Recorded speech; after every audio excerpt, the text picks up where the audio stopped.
Kumusta na kaya mga players matapos ang game 1? Halina't balitaan natin sila.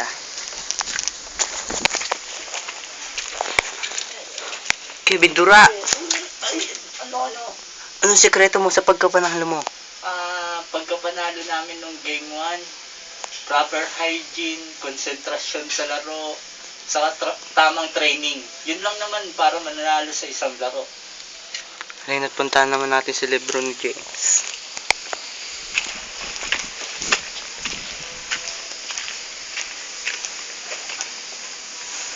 Anong ginagawa mo para makabalik sa game 2?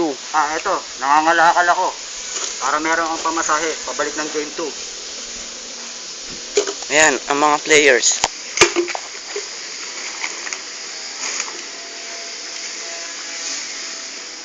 Abangan natin sila sa game 2.